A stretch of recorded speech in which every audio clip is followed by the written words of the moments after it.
Baseball season is officially back as we are at episode 24 of Loose and Groovy Baseball. We had some games played the past couple days, which is super exciting, really fun. As you all know, opening day kicked off on Thursday, and today is Saturday. So we had a few games under our belt now. Got to see all the players we've been talking about all off season. Got to watch our own teams get into some action too, which has been really fun. Parker, how are you doing? Doing pretty good. It's kind of crazy. This is 24 episodes. Yep, I mean, it was 25, but one of them we had to throw out because it was the I forgot technical about that. difficulties, but 24 episodes is awesome. Yeah, Um, 100%. It's been a and lot. now we can finally start to get into the real meat and potatoes of the season. So, I don't know if you felt this way, but it was kind of cool for me to like actually like because we've talked so much about all these players and all these teams and to actually like watch them be out on the field. I don't know, it was kind of cool for me in some way just because I feel like we both like have just been going back and forth the whole mhm. offseason and just to finally see them out on the field, it just feels a lot better than just waiting for it. But Yeah, it's like we're like talking about like something that's not actually real, and we're just like yeah, waiting for it to actually like see it unfold. So it's been, yeah, it's gonna be 100%. exciting. All right, so kicking off today's episode, well, just a little for today's episode, we're going to talk a little bit about opening day, kind of some of the things we've seen, some fun things, or some kind of somewhat takeaways we can have from maybe these first couple of games, maybe not huge ones, but just stuff we're seeing. We're also bringing back This Day in History, one of my favorite segments and one of Parker's favorite segments, I know, back from the start of the year when we still had baseball season going on. And then we're also going to do some bold takes for the MLB season, just things that, well, I'm going to have Parker explain it actually because I think he's got a pretty good reasoning behind what bold takes mean. So, Let me explain it now. yeah, sure, go ahead. Yeah, so this is just kind of my philosophy. Hot takes is more of like you think it's gonna happen, but it's still like kind of crazy. Like if you tell somebody, like they're gonna think you're crazy, but you do really think it's gonna happen. Bold takes is more like you're kind of going out on a limb and like not necessarily you think it's gonna happen, but like you wouldn't be that surprised if it did happen. So I was telling Travis, it's not really a roastable offense. Like if one of us says something outlandish, it's a little you can't like kind of go at the other person as much because like they're not really saying they think it's going to happen. It's just kind of like an exciting like prediction that could possibly happen. So just Right. keep that in mind. That's you're not safe from any if you make something crazy, I will go at you and Okay. likewise you can do the same for me, but yeah. Sounds good. That's all fair to me. All right, well, let's get right into it then. We're going to do this day in history for MLB, and I think I lost it. We're Uh, back. We are back. we're so back. All right, here it is. So, March 29th, that's the day we're recording it. We're going back to 2013, so nothing crazy, pretty well within Hmm. your kind of baseball knowledge. I don't have any stats for you, I don't have anything like that, but this is actually a contract extension for a player. I'm going to give you a few facts. I'm not going to give you the team, though, or like position, just some facts surrounding him and the contract. And then that's all I'm going to give you. I'm going to see if you can get it. So, this is 2013. This player signed an 8-year, $159 million contract extension. He is coming off of an NL MVP season, and he did play out this entire contract through it all. And I believe he retired right after it was over, which ended in 2021. It was through the 2021 season. I think that was his last season. I can double check that really quick. But Okay. So if we you need any won. more hints, I can give them to you. But that's all I'm going to give you for right Yeah. 8 years, 159 with the same team and he played through the whole Yep, he was contract. on the same team, and 2021 was his last year. So he signed this extension and then played through it all, and then he retired. Okay. And he was the 2012 NL Cy Young. The contract extension was following that. Not Cy Young, I'm sorry, MVP, not Cy Young. Okay. So he's not a pitcher. No, no. Okay, okay. Oh boy. I feel like a lot of these guys like that like come into my mind while like McCutcheon, like he's still playing, but he won MVP like a little later than that. Um hmm, Yeah, no longer playing. Uh, um one Ryan Braun crosses my mind. Ryan Braun. Yeah. I don't think he played through 2021. I don't think so either. I think I think it was a little earlier than that he Yeah. stopped, but he won MVP around that time. It might have been like 2010. Ooh, 8 years, 159 million with the same team. Didn't move teams at all in his career. Yeah. Well, Pujols played till like 2022 and he switched teams around with the Hmm. Angels and Dodgers and Cardinals. Can't beat him. I'll give you it's in the NL West, one of those teams that this player is on. One more Oh, time. is it Posey? Yeah, Buster Posey. Okay. Yeah. Yep. So Yeah. 2012 MVP, signed this extension, played all, I guess that's 9 or 10 seasons after that, then retired in 2021. And 2021 was when they had that like really random 100 win season, I think. Mhm. But yeah, one of the cornerstones of that Giants franchise for those 10 years. And now he's actually, I think, is he the GM now or He's like the president of something? operations. So Yeah. yeah, he's So, pulling all the strings now. That's kind yeah. of cool. So Um, that's a good one. Real quick, I just want to go through his stats his last year because I know they're insane.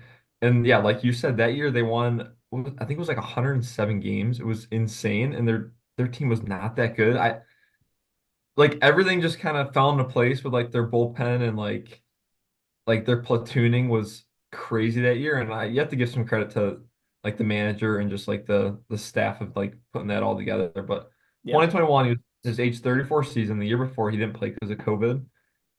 He had 18 home runs, 56 RBIs, only 113 games, so still good production.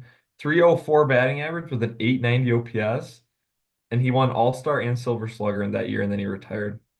It's pretty crazy too, because looking at 2019, he was like pretty bad, which is weird. Uh, Yeah, really bad. and I don't know why that season stands out as like a sore thumb, but like it's Hmm. really his only like kind of down year. But yeah, going out on a high note for sure in 21. Those are some impressive numbers. Yeah. All right, well, I'm glad to have that back. That'll be a weekly staple of the show. So we're gonna move on. Just talk about some opening day. I'll let you get us started. If you have anything you want to kick off our discussion on, I'll give you the floor. Yeah, I just got some points on some teams or players, but um, first of all, a lot of these might be like overreactions, so just remember that. Yeah, But it's still like fun to kind of like just it's take in hard these not to first couple like games. have overreactions Mhm. because it's like you're starting to see all this stuff now, and it's just like you want to like make all these claims. So I get it. Don't worry. Yeah. And I've talked to you about this guy, and I think you're more like on the optimistic side, and I was not because I watched him a little bit last year, but I might in a couple months, and not yet. He still needs to prove it more, but I might owe Jack Leiter an apology.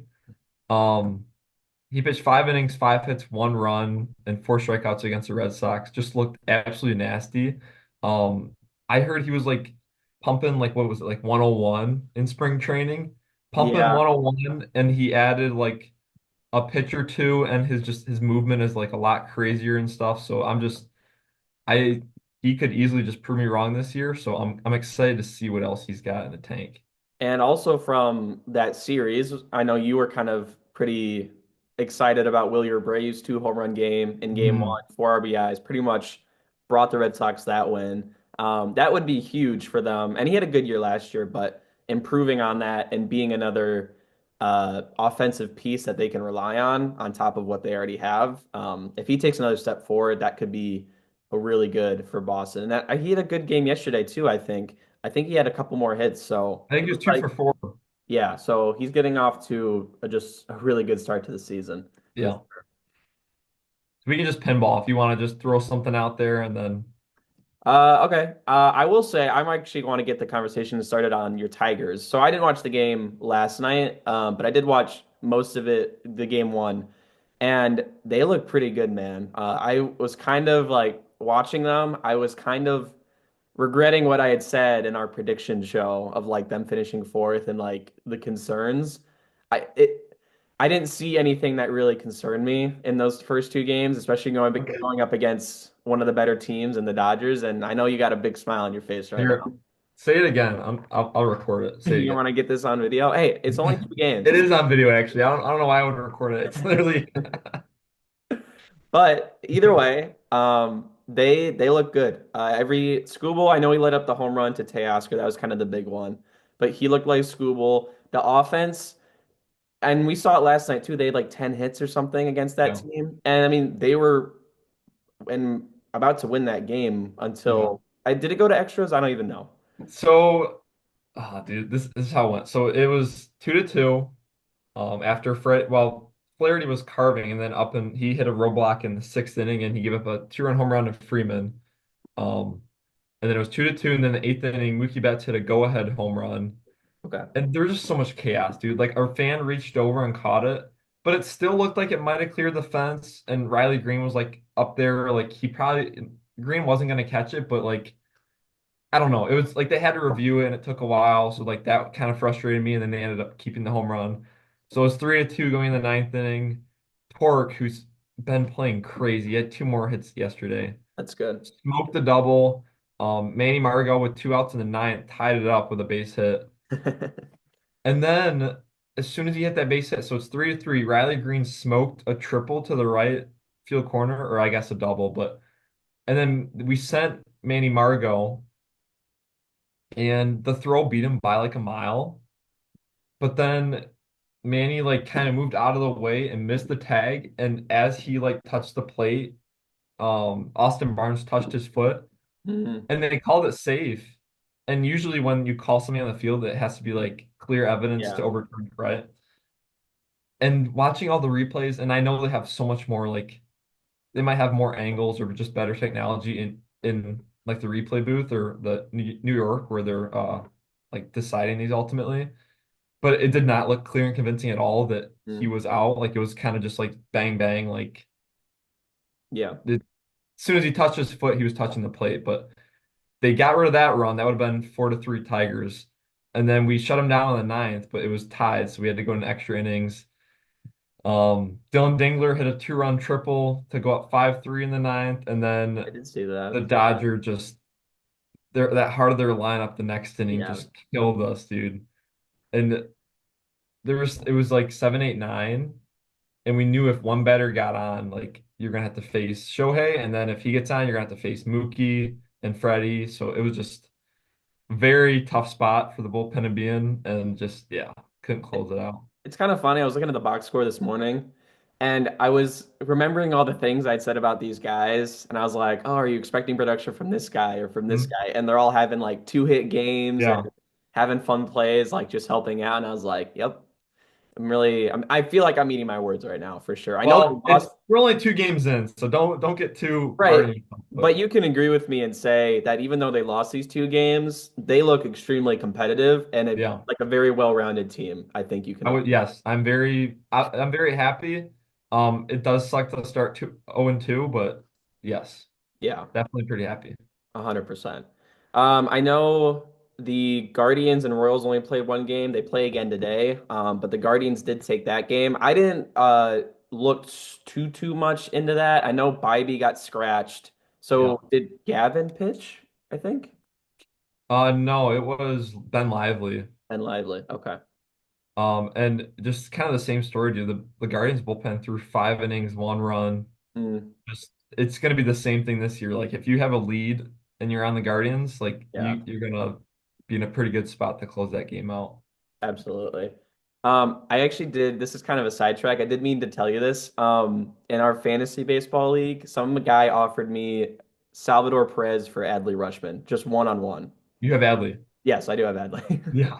Yeah, right. So I Who that's was just it? Who was it? New York Lanternflies, that Yeah, team.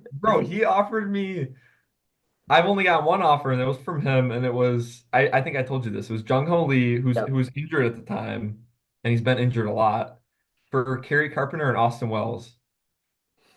Like, dude, come He's on. probably just trying to take advantage because he doesn't think we know what we're really doing. Yeah, And maybe, right. I mean, I Little probably, does he know we got a podcast going, yeah, a we're success big podcast. dog up here. So we're gonna be Yeah. 1-2 in that league. I tell you what. I will also say, keeping in the AL Central, well, you were with me when I was watching this game, the White Sox game against the Yankees. Yeah.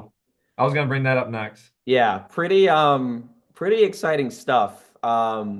Watching a lot of the games last year and then watching this game, this first game this year, I know it's only one game, but the vibe was very good. It was refreshing to watch this team put up a lot of runs offensively, not have the bullpen really implode at all, and also get like it was just all three facets of the game worked in unison. And I think there was probably one time I could tell you that happened last year. So to see that happen on opening day this year and just the team put together a complete full game Hmm. was really just fun to watch and very refreshing, like I said. And even after the game, this was Will Venable's first win as a manager, which was cool also. They put him on like a little shot, like a probably like a laundry cart or something, and they rolled him into the shower room, and they all like drenched him in water and Gatorade or whatever, and like the whole team was there. It was fun to see, like because they know, I think they all know what the expectation for them this year is. It's like they're not going to be competing, like they're not in Yeah. the spot to do that. But just to see the energy and the buy-in from all these guys was just super cool for me coming off of last season.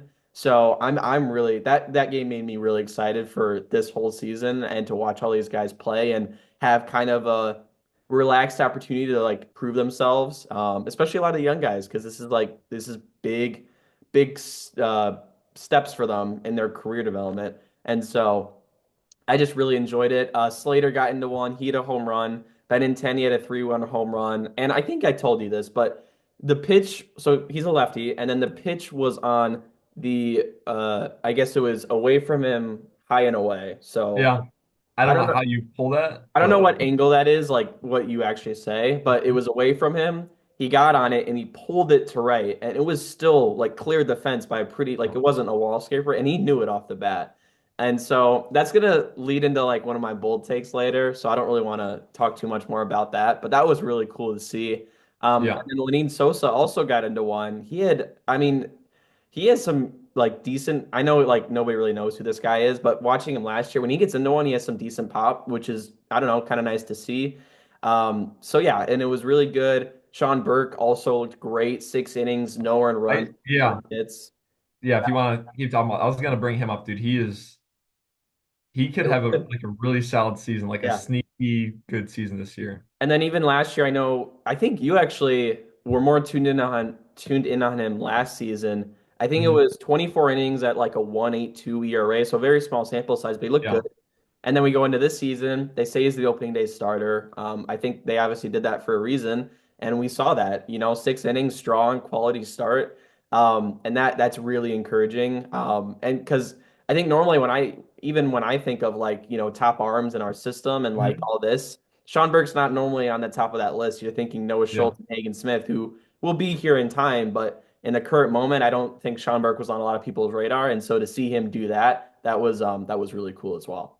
Dude, that's what I love about baseball. Like these guys can like fall through the cracks that you never expect are going to be good at all, and like they can just be like core pieces of your team. Like Kerry Carpenter, like Yeah, he was like the 400th overall pick. Scuba like ninth round. Like all these guys can like fall through the cracks. So like sometimes like it's a little like okay, I don't want to get too excited. This guy like doesn't have any track record or doesn't have much of a track record, but like things can click and like sometimes the majors is almost easier for guys, which sounds insane, but like there's yeah, certain guys that are like that. And I want to bring up another guy that I think is gonna be super exciting with the White Sox this year. I don't think you brought him up, but Miguel Vargas, 2 for 4 with a run and 2 RBIs. But dude, I don't think people like talk about him enough because like when you think of him, you think of like the memes. Have you seen like yeah, going from the Dodgers to the White Sox and like how he's gonna be like the best team and the worst team and whatever? Dude, his stats in the minors, I don't know I'm sure you've looked at them, but last year, um, before he got called up to the Dodgers, in 200 plate appearances, he hit 8 home runs, 38 RBIs. This is the AAA team for the Dodgers. 8 home runs, 38 RBIs, 290 average with a 1.005 OPS. So like this guy mashed in the minors, and I think he's going to be good on the team. And one of the reasons White Sox fans should be excited, a lot of these like trades you guys are making are to like build your team in the future, right? So you're trying to get the big thing is to get team control. This is a guy that like if he's really good, you're not trading him because you have another 5 years of control over him. So yeah, like some of these guys, it's like it kind of sucks because you know if they're good, they're gonna get traded. But Miguel Vargas, if he's good, maybe they will trade him still, but I'd hope not. You get 5 years control on him, so like Yeah. you can just like start to get excited and kind of like look for the future with some of these guys. Sean Burke too. Like you're not going to get rid of these guys that are have a ton of team control, so that's another exciting piece of it. Yeah, I remember when we made that trade originally at the last year's trade deadline. I feel like I remember saying in one of the videos I made for it, it's like AAA hero MLB zero so Hmm. far. Like I think it's been a few times now where he was down in AAA, crushing the ball. They bring him up and he Hmm. kind of just doesn't. He can't Yeah, carry that over. So I think that has been his challenge still is just finding the consistency between levels because I think he's a guy where he doesn't need to show you anything else more in AAA. That's just a waste of time. yeah. It's just about bringing that to MLB and really, really doing it consistently because so far it's not really been great, like at all. I do also want to say, I don't want to take away from him, but his double, the two RBI double, it was a pop fly that landed in between the infield and the outfield. It was just like one of those fluke ones. Like, Yeah, and it's a hit. It counts the same as a hit, but like it was probably should not have been yeah. that. But either way, I appreciate the shout, Park. That's a good one. But yeah, I think he'll be exciting this year, regardless. I mean, he's still only 25, so he's still got time. Like Yeah, Adley was, what was he, 24, 25 when he started really mashing, and I know that's a little different, but still. absolutely. Another team I want to talk about, Milwaukee, dude. I know they lost, but like I'm starting to. They've always confused me. Like, how are they winning so many games? And it's kind of like the Guardians a little bit. The Guardians have the bullpen. Like the Brewers don't have that one thing that they really rely on in terms of like offense, pitching. Yeah. Um, but like, is this team is what makes them good? Just like being pesky, like their good defense and like their speed and just like the manufacturing of runs. Like, is that what makes this team good? Yeah, I think it kind of agrees with what you're saying, but I feel like they kind of beat the metrics, like it's one of those Yeah, scenarios where numbers don't tell the full story about the exactly. team. Like that's just not how they play so much beyond that and what numbers say. I 100% agree, and I also agree with what you said because we watched the game together. Yeah. Um, just the it's like you like even though it's like yeah, South Frelick's up to bat. He had a 650 OPS last season. You just Hmm. still feel like something's gonna happen just because it's the Brewers, right? Like Yeah. I never felt like it always felt like somebody was a threat at the bat, and that could have been Yeah. because of their speed, because of their power, because of their bat to ball skills. Like the Mhm. Brewers just have these guys that can get on base and do things in a lot of different ways, and I think you're right. I think that's what makes them really tricky and really good. So that can be fun to watch too if you're a Milwaukee fan. So that I thought that I just wanted to point that out because I don't know, I think it's finally clicking for me like why they're so good. Yeah. And then So even I also want to say Devin Williams getting the save against his former team. Took him a lot of pitches and a lot of batters, but he did yeah. get it done. He struck out Yelich on that last AB to get the final out. Um, do you think it may have been a case of like getting that first save with the new team and even against your former team, like kind of getting that first one under your belt, and now he might just kind of lock in and be insane again? Yeah, I think so. I think it was just kind of I don't know. It's always starting out on a new team, it's always kind of nerve-wracking, especially if you're a closer on the Yankees. So Yeah, I and think he's definitely gonna lock in. it's Yankees on opening day. It's your Hmm. new team. It's against your old team that you just got Yeah. traded from. Like all these different factors. I'm sure like adrenaline and nerves. Like, I mean, I know these guys control their nerves pretty well, but like it's probably wrong to say he didn't have any nerves going into that. So Yeah.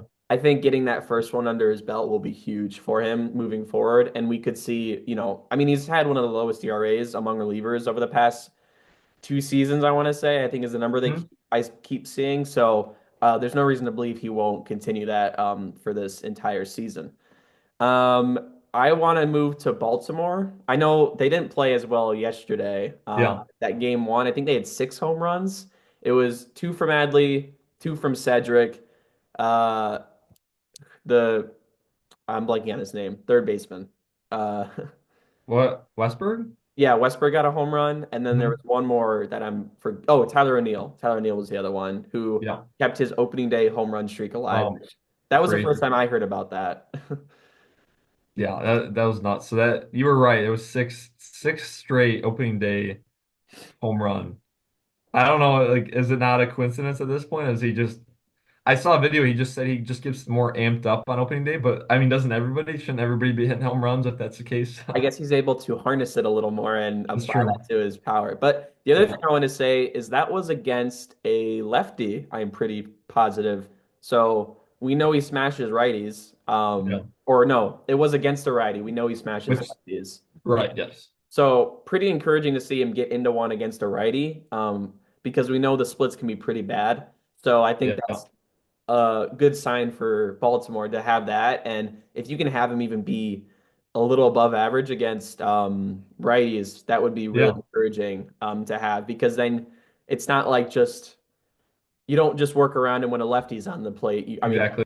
you have to pitch to him as well when it's a righty. So I think that was a good sign as well. Yeah, because I know when they signed him, like with like O'Hearn and Mountcastle, well, when they had Mountcastle, but it was a lot of like the platoon matchups, and I kind of when they signed him, I kind of imagined him to just be that platoon, and I think I was kind of selling him a little short with that, because his defense is still like really good, Yeah. to my knowledge, right? It was good at one point. Uh, well, does he play in the outfield? I honestly, Yeah, okay. corner outfield. Let's see. Actually, I'm not sure on Yeah, that. check out his defense. But anyways, if he can, like you said, if he can be like obviously mashing lefties as he usually does, which I have no doubt in my mind, and then just like slightly above average against righties, he can work his way into that everyday role, Yep. which will be huge, especially like as injuries start to pile up with every team, which is inevitable. So So his fielding run value, I mean, I could even go outs above average. So 2020, 2018, he had three, 2019, zero, 2020 was four, 2021, four, 2022, one, 23, zero, and then last year was negative four. But that could have also been because he was playing in front of the Green Monster, and it's kind of yeah, different. that's Like tough.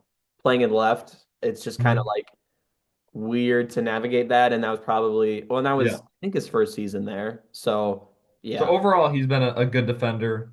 Um, Maybe a slight regression, but yeah, absolutely.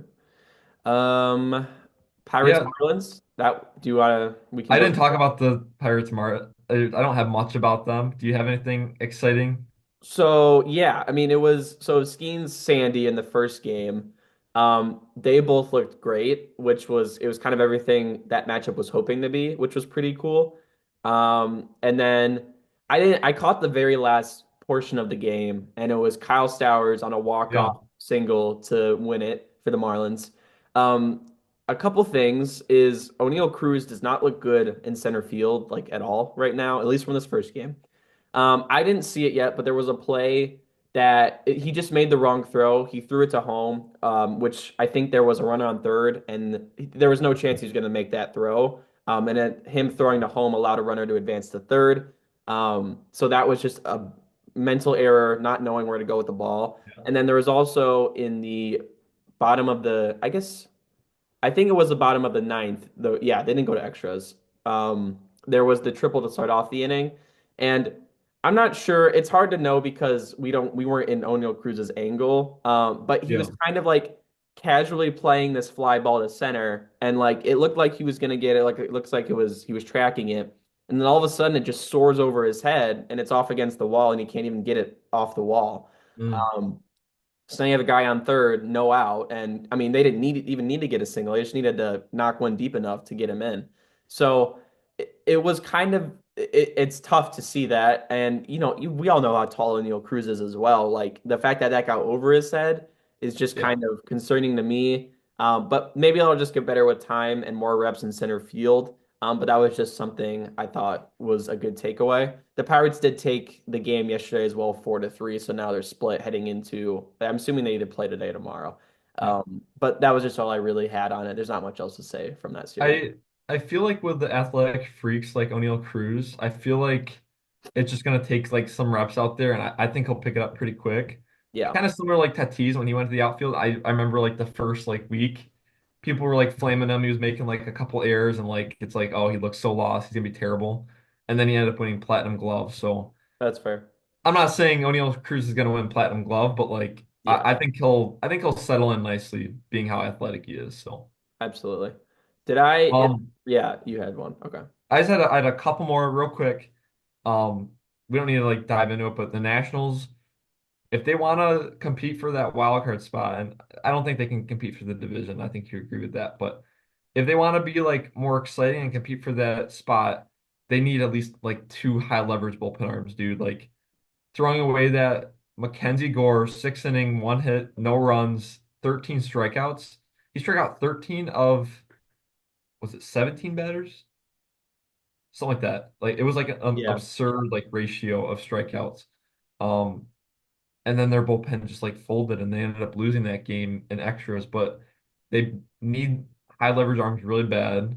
Um, and then I also want to say I think every Mariners game is going to be 4-2, 1-0, 2-1. I don't think that's any secret, but Yeah. Yeah. yeah. Well, even last night's game was 7-0. They got shut out by the A's. Um, Was it 7-0? yeah. Bro. Jeffrey Springs was the start for the A's. He looked really I good. think he's gonna Yeah. be good. And then Severino also looked great in that first Yeah. start. I'm sure you saw that last pitch against Rowdy and kind of got really excited. A lot of Oh energy. yeah. It was Yeah. pretty cool. He's Another been fun. guy, quick, is Clay Holmes. He had his first start. I saw some of his pitches. They look pretty good. What kind Hmm. of concerned me is 4 walks and 5 hits. That's just a lot over less than 5 innings. Um, I don't know. Having that as your one right now really does concern me. Like Yeah. he didn't give you 5 innings. He let up 2 runs and just a lot of guys getting on and a lot of base runners. I just don't. That's not really a good thing for success. We'll see how that continues to develop, and it might be this thing where getting used to the starter role will get better as Mhm. the season goes on. And again, the stuff did look pretty good. There were some pretty nasty pitches that I did see from him, and he Yeah. still had 4 strikeouts too, so that's encouraging. But you just hope to see maybe less contact, less walks, and just more control of that stuff. But again, that might be just something we see improve over time. I think Kodai Senga has a chance to be like a really solid pitcher. I think people kind of knew that when he did pitch, and then he got injured, so people kind of forgot about him. But he can be solid, and they just need to kind of tread water and stay in the hunt until the injuries kind of get sorted out with Frankie Montas and Shamanaya. So Yep. if they can just do that for the time being, then I think they'll be all set. But Do you and have then anything? Oh, what's up with David Peterson? Is he's good, right? I like him a lot. I think Like the underlying he's stuff healthy. isn't a big fan of him, but I haven't really looked into him recently. I Uh, haven't about him. I don't know if he's injured or if I'm just being casual with that. But let's see. I Last year, He was good last year, wasn't he? 10-3, 3 WAR, 2.9 ERA, and 120 innings. So like again, like a guy like that, if you can have him kind of step up and take that 2 or 3 spot in the rotation. I assume I'm gonna check the roster resource for Fangraphs, but I assume he'll be on the starting five. Do you have anything else on any other teams before we move on to our No. take? If we didn't talk about your team, we apologize. There's just so much baseball to talk about. It's Yeah. kind of hard to cover everything. Um, so we can get into the bold takes. Hold on one sec. Okay. On David Peterson, they have him slated as the four, just really quick. So he'll probably make his start soon. I haven't seen anything. I haven't seen anything on injury yet. Um, but I agree with you. That could be a good iron in the fire there for them. Yeah. All right, you want to get us started on both takes? Yeah, so should we save our like favorites for last? Or should we Yeah, should go in we any do order you want. okay.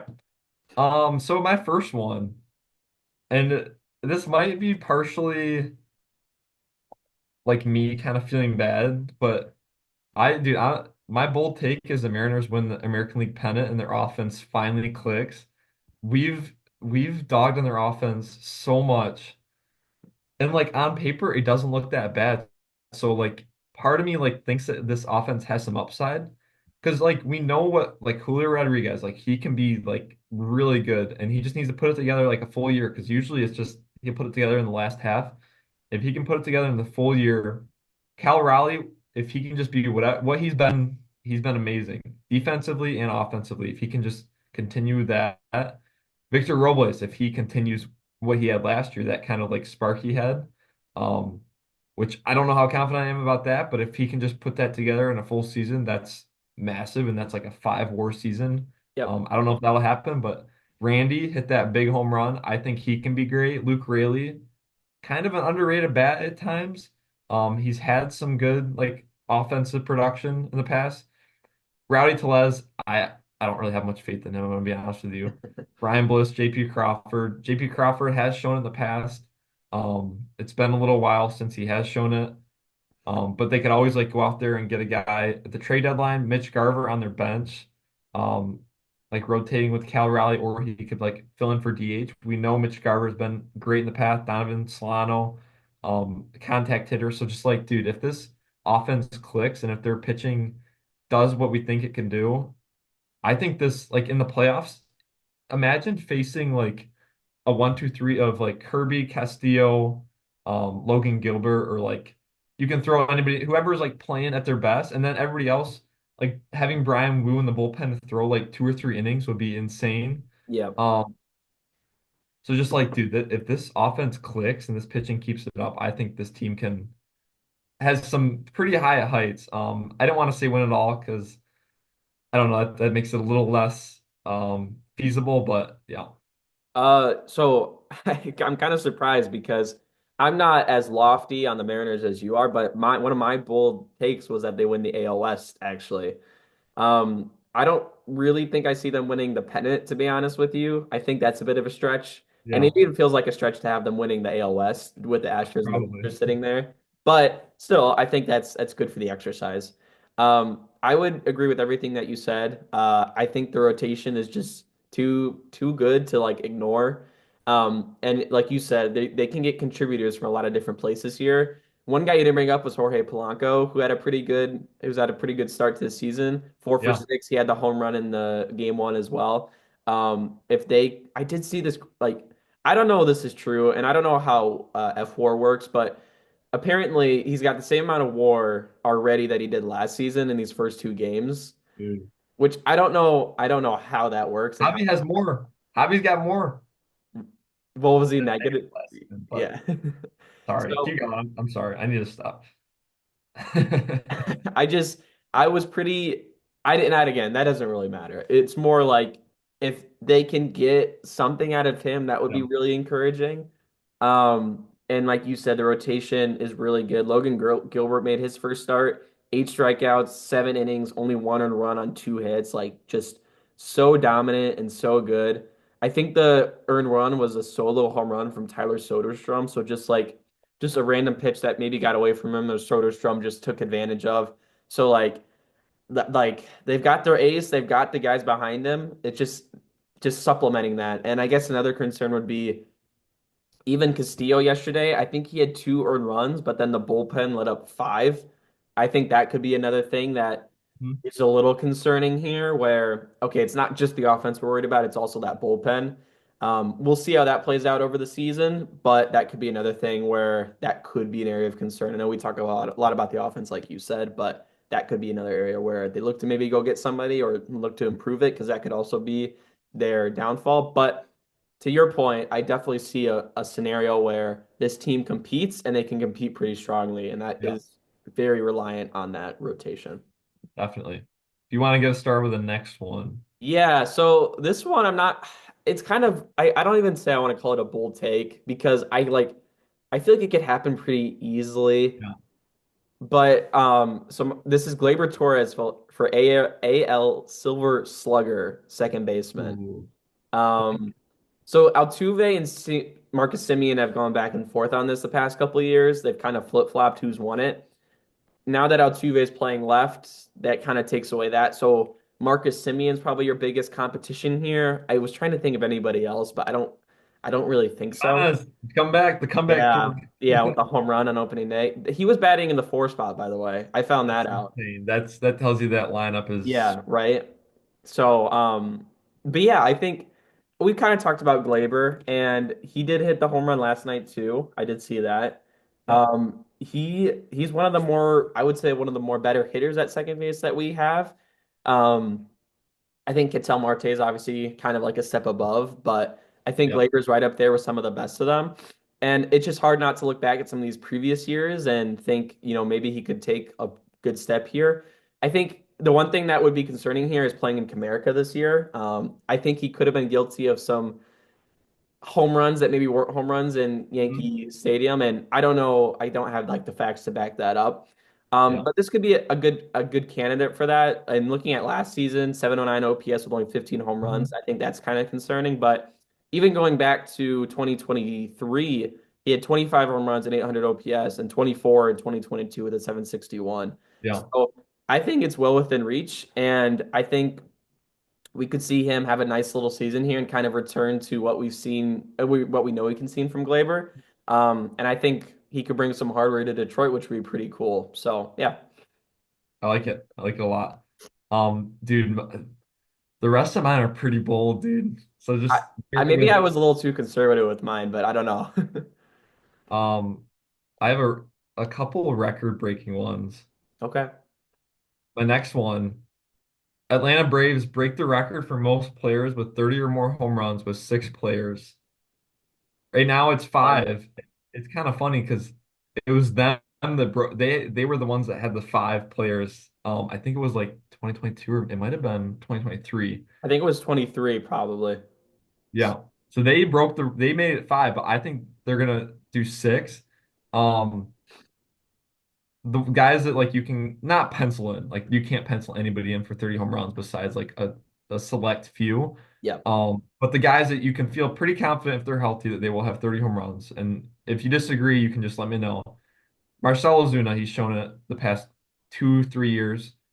Matt Olson, Austin Riley, Ozzy Albies, Acuna. I'm hoping he comes back soon, but I think he will be fairly easily reach it. That's five guys. So after that, you just need. This is kind of where the stretch like comes in. This is kind of what makes it bold.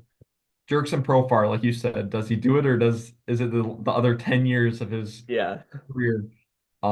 Profar, Michael Harris, like he took a huge step back last year. Is he even that much of a power guy to hit 30 home runs? I don't really know. Jarred Kelenic, do things really click? 30 home runs is like a super bold for Jarred Kelenic to have. So like that's kind of a stretch. Sean Murphy, when he comes back, he has shown it. But it's just kind of scary because he's injured and like you need as much time as you can get if you're gonna hit that 30 home runs. But is that crazy? They just need that sixth guy, yeah. It's 30, right? You said 30. 30 home runs or more. Yeah. That's a lot. Yeah. Quite a bit of home Um, runs. it is tough, and I think I get caught up in like who's the sixth guy. Like all the names you just said, I don't. It's hard for me to see there being any name in there that gets the 30 mark. Yeah, And I would even like go on the side of concern with like Marcelo Zuna, like maybe taking a step back. I agree. And then I would also go on the side of Acuna, maybe not, because just coming off of injury and starting the season late, I think it might be kind of hard for him to get to the 30 mark too. Even But Albie. same, yeah, right. Albies and health for Albies too, where like, is he going to stay on the field to Yeah. have enough games to hit 30? But we know the 30 is within all those guys. And I think the fact that you can even ask that question shows how deep and talented this Braves team Hmm. is. Absolutely. So I feel like well, I would probably say no. I still feel like the fact that it is even a possibility and we're talking about it is a very good sign for Atlanta. And I 100%. I think there's a scenario where somebody that sixth guy breaks out and plays Yeah. well, just like all his other teammates are, and just vibes off that energy, and they end up, having a pretty good season and could be that sixth guy. So I think that's good, and I think that's well within reason. I would probably just say maybe not. Yeah. Which is fair. Yeah. Is it you now again I or think back it's- to me? Yeah, okay. So I'm not gonna get too far into this. Um, and this might be kind of boring, but I do think it's a pretty bold take. I said the Dodgers sweep the awards in the National League. MVP, we know that they can get the MVPs with Otani, Betts, Freeman, like that's not that crazy. Teoscar even could put together some type of campaign.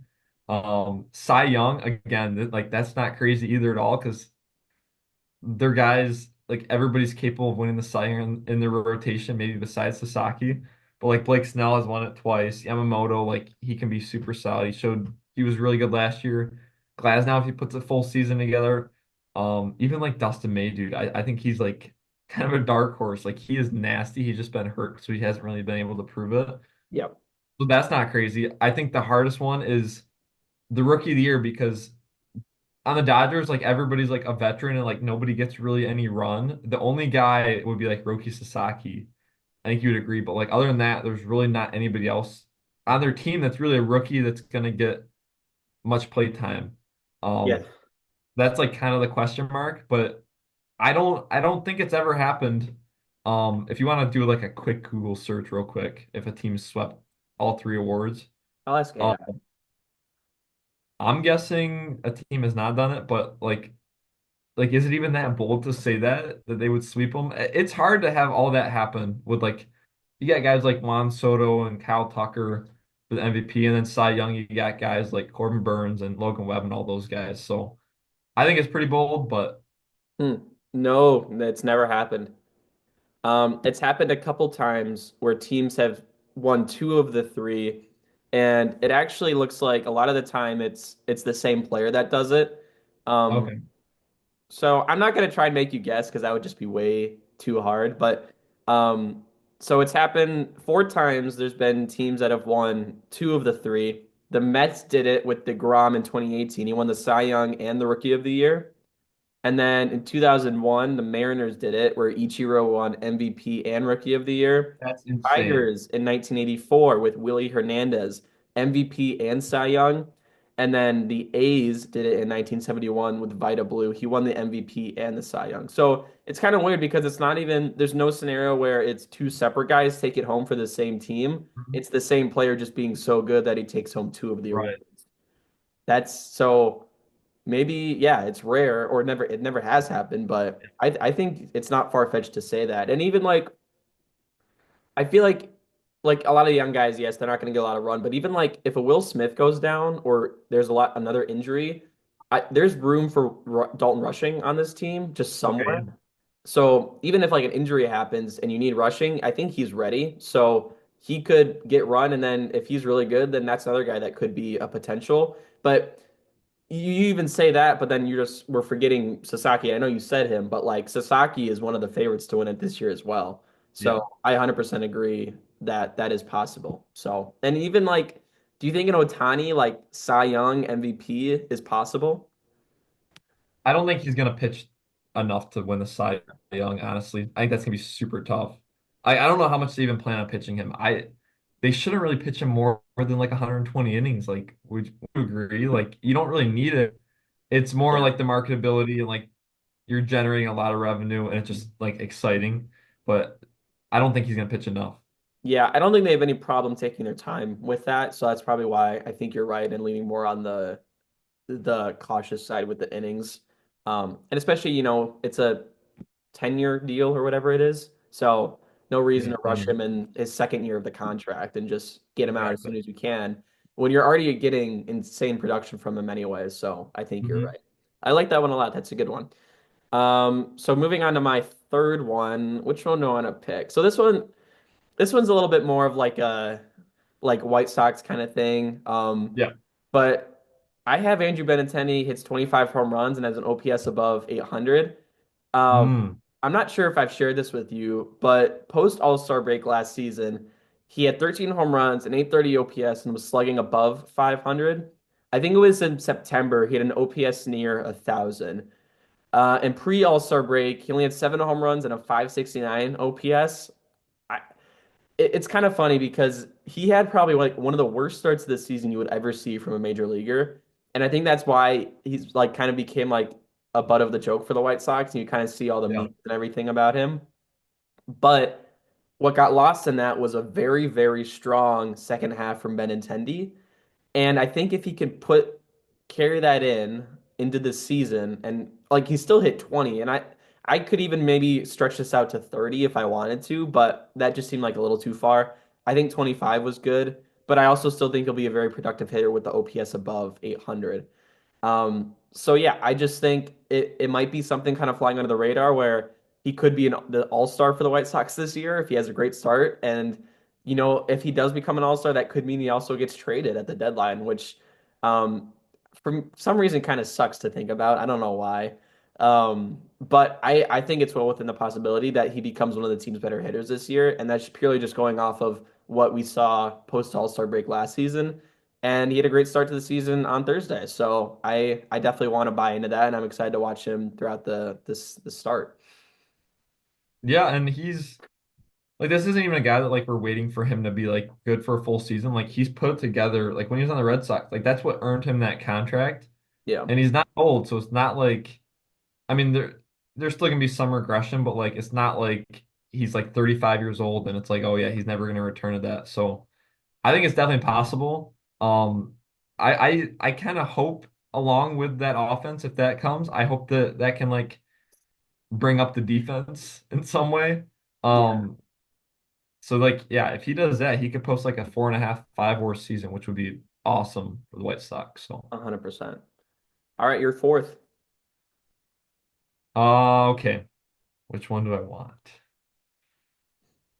Um, okay, these are both kind of crazy. This next one, do you remember Luis Robert? You were talking about him, how the Phillies needed him and how that was like a perfect fit. Yep. I got Mike Trout getting traded to the Phillies. Really? So Trout, yes. He's a big Philly fan with like everything it seems like. I know he's a big Eagles fan. I don't know his stance on the Phillies. Obviously, he's been on the Angels for a long time. So, but the Phillies right now, their outfield has it's kind of like built around like this like platoonish type of thing, like Max Kepler, Brandon Marsh, and then Nick Castellanos, and then like Johan Rojas. Dude, imagine like putting Mike Trout in center field, like a healthy Mike Trout in the playoffs on the Phillies. Like I don't have much to say about this, but like I know he's said in the past like he doesn't want to get traded, but like dude, you gotta like think that as he nears the end of his career that he like there has to be some desire to win a World Series, and just the Angels are not going to do it anytime soon. So Yeah. like this is the time is ticking, where he can be like a big contributor, and I think I'm not saying I think it's going to happen. I think I'll see like a 1 or 2% chance, but like I do think there is a chance. Yeah. Um, and yeah, what do you think about that? Is that outlandish Um, completely? the only reason I say it's outlandish is because I don't think it's that Trout like is gonna be like dying to stay. I think it's just the Angels aren't gonna want to trade him. Like, Yeah. Which is terrible. Like get yeah, something out of him. right. And like if the Angels didn't trade Otani at that deadline to get anything out of him for half a season, they could have gotten so much. And to Oh think my that they gosh, were yes. still competing at that point for anything, and the fact that they didn't move him makes me think they're never gonna move off any big star because they always want to Yeah. be just a big name and make it look like they're a competing team. So, That's exactly what they're doing. They're just holding on to that, and that's like they're just trying to get some people out to the ballpark because people still want to see Mike Trout, but yeah, they're just it just sets you up so bad for the future. And I think like you can kind of compare it to the Nationals. Like they kind of understood they were losing Soto after he turned down that like 440 mil extension. And then they turn that into such a positive, and we can see like how well their rebuild has done and how it's been built off of like Mackenzie Gore, CJ Abrams, and then like Josiah Gray when he comes back, like these guys that they got through yeah. the Soto trade. So just the Angels just need to like do something of that nature with these big guys. It's just it's sad. Well, and you're seeing the effects of that now too, where they have this tendency to rush up prospects. And the guy we talked about, or yeah, we talked about in person, that pitcher that was drafted, it was in the second round this past year, makes his Yeah. debut on opening day, doesn't have any minor Hmm. league time, and he looked good, but he gets shelled by the White Sox. Like that's what's going to happen if you do this. I feel like that like your affiliate teams and your farm system is there for a reason, Yeah. and it just seems like the Angels don't really care about that. And even in the way they treat their prospects too, it kind of sucks because like we talked about Reed Detmers, like who Hmm. struggled last year and then he's down in AAA. Like Yeah. a guy that throws a no hitter at the MLB level and then like to me has nothing left to prove in AAA. Like what are you going to get out of doing that? I don't see any reason in doing that. It just didn't, that made no sense to me whatsoever. And I think a lot of people can say that for any of the Angels' actions that they've had over the past couple seasons with how they've handled Ohtani, how they handled Trout, and what they do at the deadline and keeping these pieces they could get value out of. Like Yeah. they're just Poor, not very, run very very poor well. management. Yeah, 100%. So that would be why I'd be more concerned that wouldn't happen. But Yeah. I would love it for Trout and I love it for Philly. So I think that works. So I'm kind of gonna no, I won't merge it. It's kind of different. So yeah, I would definitely am not like as crazy on like as yours are. And not that yours are crazy, but like mine I think are more like maybe more hot takes than bold takes. So but I have Isak Paredes has more offensive production than Alex Bregman this year. And I feel like a lot of these bold takes I have are kind of things we've like hinted at in our episodes and like now kind of have the chance to like explain a little bit more. Mhm. I'm really not high on Bregman like at all for this season. I like I feel like he's been just hyped up so much with this deal. And I remember even before he signed with Boston, like it was like the perfect fit for them. And I just never saw that, to be honest with you. Um, and I didn't want to say Paredes was going to have a higher WAR because the defense just isn't going to match Bregman. Yeah. So I'll give Bregman the advantage on that. But I think the hitting could well with definitely be higher. Um, Bregman is heading into age, I guess this is probably his 10th season, and Paredes is a little younger than him. Yeah. Paredes is still just a young talent, and he's proven that he can have a really good and strong season. And he's kind of been moved around quite a bit now, going from the Rays to the Cubs and now the Astros. I think like knowing his spot on this team and knowing his future where it is right now, being in Houston, being with that team, I'm buying into that much, much more than I'm buying into the situation in Boston where is Bregman going to play third every day? I guess we'll see. He did play third opening day, and Devers got moved to DH. We'll see how that plays out over the season, but I think there's definitely games he could play second. And then you're playing on this new team with a lot of high expectations. You know, you're one of the big guys they brought in to win this Yeah. division and win the postseason. Is Bregman going to live up to that? I don't really know. And then looking at his numbers last year, 26 home runs, 768 OPS, like and that's with the Crawford boxes in Houston. I don't think there's a world he touches 26 home runs again this season, like genuinely.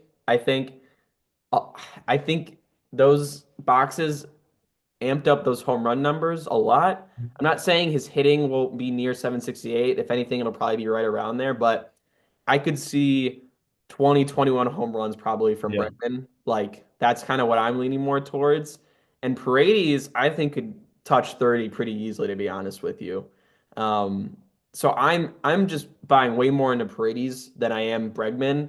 And I think I said this last episode when we did the AL preview, but I think Bregman is going to underperform expectations by a lot, and it is Mhm. really going to hurt the Red Sox. So that I guess that's a pretty bold take. I like it. Um, yeah, I like it a lot. I think with Paredes, dude, I don't know. Like, do you think he's like a consistent bat? Because I feel like he could either and Wrigley Field like hurt his numbers because you've been talking about like he plays to his park. Like his strength is like how well he can pull it and like hitting it to those Crawford boxes is going to help him a lot. Yep. I see a world where he hits like 210 and has like 20 home runs, but I can also see kind of a world like the optimistic side where he has like 32, 33 home runs with like a 260 average. And that would 100% beat out Bregman because like, I agree with you. Bregman's not, I don't think he's going to be anything crazy this year. Yep. Um, I just think there's both sides with Paredes. And I'm super curious to see if he returns to his like old Tampa Bay form or if this like the baseball savant like analytics are gonna kind of catch up to him. Yeah. Yeah, I guess so. I guess I'm trying. So in 2022, he played 111 games, 20 home runs, 740 OPS. Hmm. 23 was his big season, his big breakout season. Played 143 games, 31 home runs at 840 OPS. But even last year, before he got moved to the Hmm. Cubs, 16 home runs, 792 OPS. Then when he went to Chicago, it fell to a 633 OPS and only had 3 home runs in 52 games. So I don't know what like he was on pace for, maybe like 25 if he stayed in Tampa Bay. So I'm buying into you're going to be here the whole year. You know you're going to be here the whole year. We like I mean, Astros are not going to move him at all. There's no chance of that. Yeah. And I buy into that comfortability. And I think he knows what his strengths are, and I think he knows what he does best. And I feel so comfortable with him in Houston. And maybe I'll eat my words, and maybe he won't be nearly as No, good as I, I I, think I we're up definitely to. think it's But I definitely think it's a possibility. yeah, so Okay. you wanna? Do you want me to get my last one? Yeah, we'll give it to you. Okay.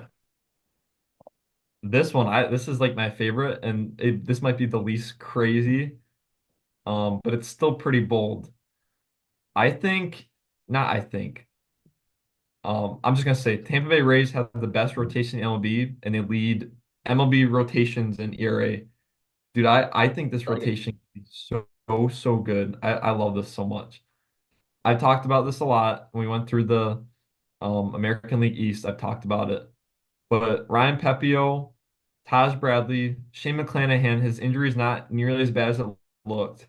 So he Oh, should be dude, that back. was so scary. I'm sure you Sad. saw that. That was like I did like I was like, dude, that's such a bummer. But like you said, good news. Yes, good news. Ryan Pepio, Taj Bradley, Shane Baz is nasty. Like all these guys are so nasty. Shane McClanahan, like right now they don't have a one, oh, like a true one without Shane. When Shane comes back, he's like perfect one. Pepio, I think, can be a great two. Taj Bradley, Shane Baz, Drew Rasmussen has like when he's out there, he is amazing too. Like, and then Zach Littell, um, as like a 5 or 6, like a depth piece, dude. This rotation can be so good.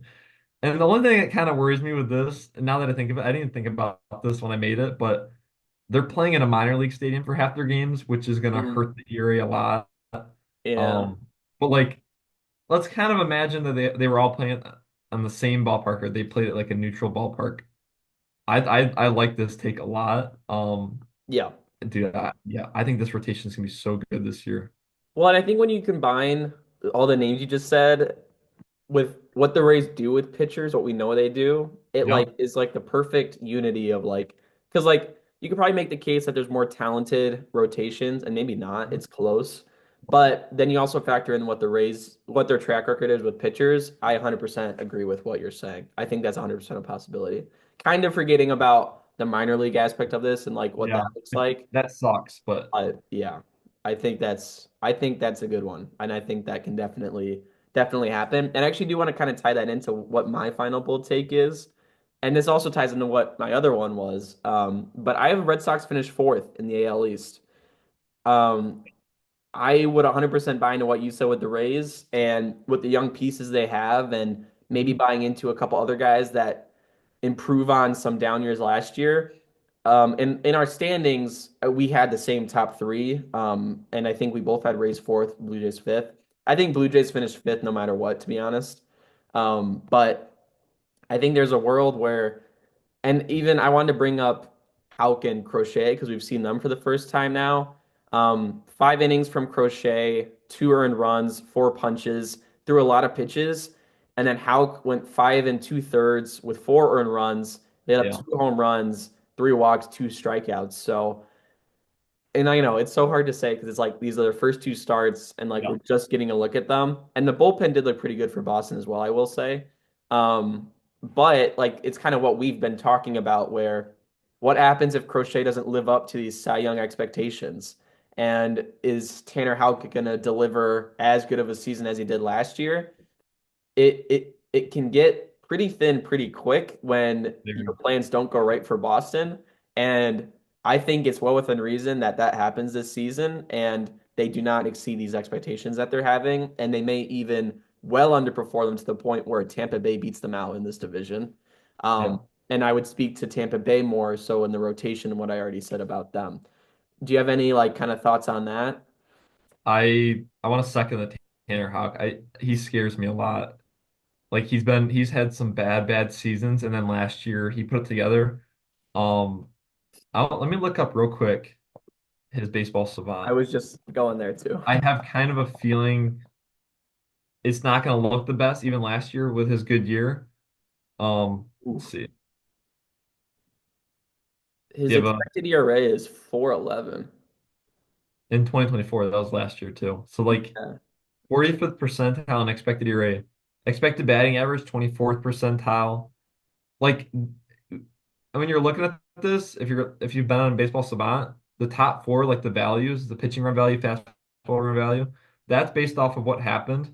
So Mm. that's based off the success he had, but you really kind of have to look at the bottom metrics to kind of get to know like what he was kind of expected to do based off like the contact and everything. So very scary, I think you can agree. Yeah, something And else like, that is kind of interesting is the ground ball percentage, the 93rd percentile. Would you say it's impressive for a ground ball guy to have a 3.12 ERA? Like to me, that seems a little low than what it like for a ground ball guy, kind of. um, it does, and it kind of goes like to Framber. Like Framber also beats these like underlying numbers, and maybe that's what it is. Maybe like that actually makes me feel a little bit better about Hauk. Is yeah, some of these guys just it like these guys are smoking the ball against them. It appears, but I guess if they're just smoking it on the ground, then it's not really a big problem if you can Yeah, just have a good infield. But yeah, like Framber has a huge ground ball rate. But Framber's also kind of in a different category than Tanner Houck. I would agree with that. And I don't know. I guess I was saying that with more of a concern because I see the 20% strikeout rate and then the Yeah. high ground ball rate. If he's a ground ball guy, then that's fine. But just ground ball guys, and I could be wrong. They seem more volatile to me than strikeout guys because Yeah. the stuff isn't like it's not the stuff. Like when you talk about guys like top guys with the starting pitching, Tanner Houck is not near that top. And so if that is what concerns me more is where this could have just been a season where it all kind of clicked, it all worked together. But what happens if you aren't getting those ground balls anymore?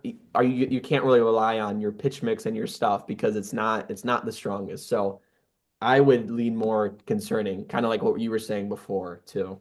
Real quick before we wrap up, another ground ball guy. This is kind of helping Tanner Houck's case a little bit. Look up Logan Webb for last year, On Savant or just numbers? Baseball Savant. So last year, I'll go through his real stats: 3.47 ERA in 204 innings. Still decent amount of strikeouts, 172, so more than Houck. Um, yeah, just check out his Baseball Savant. Yep. So 95% ground ball rate. Expected ERA even worse than Tanner Houck's at a 4.31. Expected batting average also worse than Tanner Houck's, 10 percentile at 272. So maybe, and I agree with you, like you can kind of bank, there's a lot more comfort in like siding with guys that strike out because like they're just nasty and like they're always gonna have that like strikeout stuff. And then like ground balls, like maybe some guys are just a lot better at getting ground balls. Yep. Maybe that's what Tanner Houck is, and maybe that's going to continue to be like that, and he'll just continue to be good. But Something that is also like their numbers do look like very similar. Logan Webb's extension is a lot better than Houck's, which I think helps him Mhm. a lot, and I think gives him kind of like because we've seen Logan Webb in like a lot of top 10 lists. Like he's pretty consistently, I'd say top 15. You didn't see that from Houck, and that could just be from Logan Webb's consistency and Houck kind of coming out of nowhere. But I would also say it could be something with the extension where Logan Webb is getting much closer to the plate by the time that ball is out, and Houck is not really at all. And that could be a big difference between these guys in pitch performance. Yeah, And I mean, I guess Houck had a better ERA than Webb did last year, but I wouldn't be surprised if Houck takes a bit of a jump up in that ERA. It's hard for me to imagine it's a 3.12 this year or better than that. yeah, definitely, I agree. Well, I guess that's gonna do it for today's episode. That's gonna like let us know what you think about our bold takes, and let us know if you have any fun ones because this is a pretty fun exercise to think about and just talk about some possibilities that may not always be mentioned. But yeah, we're really excited for this season, as I said, as always. Be sure to follow us on all of our social media handles at Loose and Groovy Baseball. We got a bunch of different content going out all over there, so be sure to check us up on there and stay in touch if you want more loose and groovy baseball content. Enjoy the next week of baseball. Enjoy baseball season. We'll be back next week talking about everything that went on this past week, so be sure to be on the lookout for that. Signing off for me and Parker. We'll see you soon. Thank you.